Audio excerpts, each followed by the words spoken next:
reinterpret, and rationalize any counter-evidence. Now, I've been trying to get out of this habit myself, and I find it highly unpleasant. I've been trying to take an icy look at my moral behavior, applying simple, objective standards, and I can't say I've shown up as well as I hoped. So, at work, for example, I tend to carry less than the average load of committee duties, suggesting I'm a shirker. I too frequently forget about meetings with students, including oral exams, and that suggests I'm self-absorbed.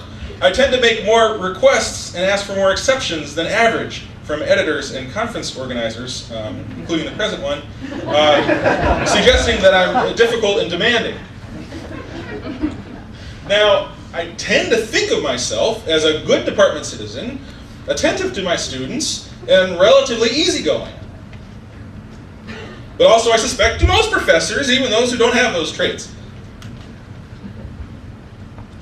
Attending to simple, objective measures like hours in committee meetings, a number of forgotten appointments, number of special requests, might serve as a check against self-deception. Now, of course, I can cherry-pick objective measures. I can find some that make me look good. I referee a lot of journal articles. But a self-flattering preference for some measures over others is exactly the sort of defensive rationalization that I want to avoid.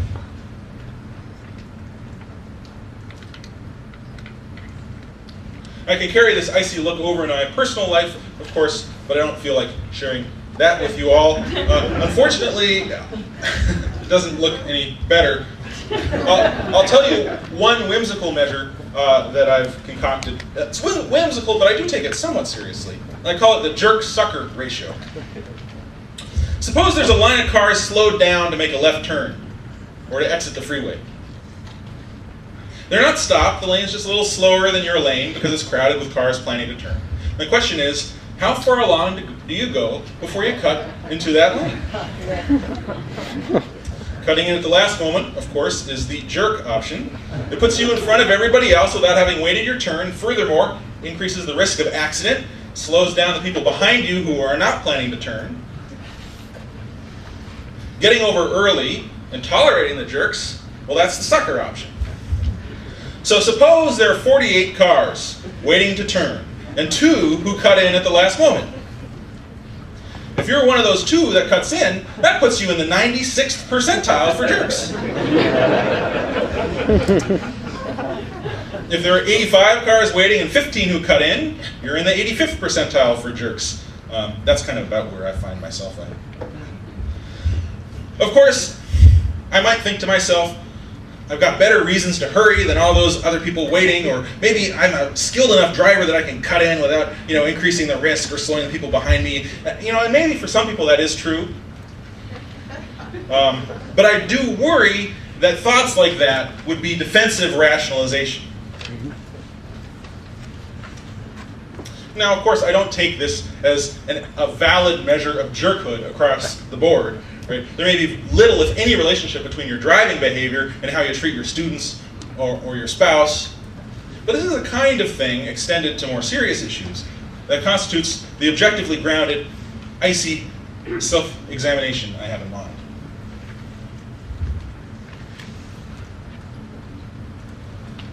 Now, I was going to say a little something about intelligence, too, and skill in philosophy, but I don't have any time. But maybe the case hardly need be made.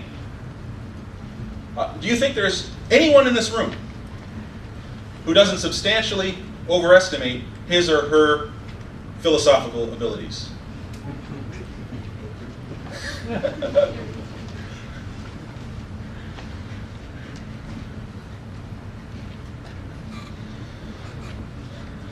Self-knowledge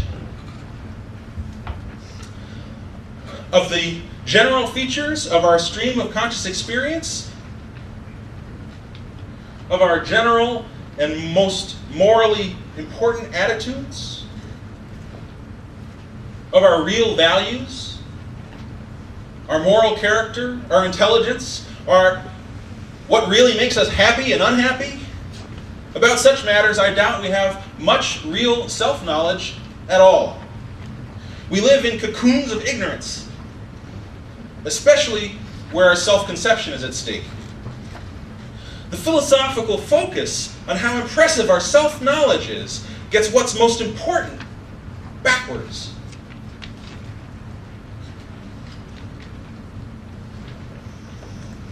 Now, maybe it's good that way.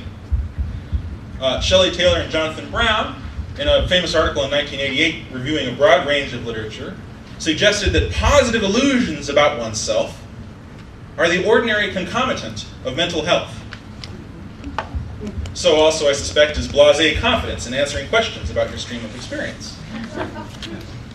It's mainly depressed people, Taylor and Brown say, who have a realistic self-image and an adequate appreciation of their limitations. That's a controversial conclusion, of course, but I start to feel the pull of it. Thank you.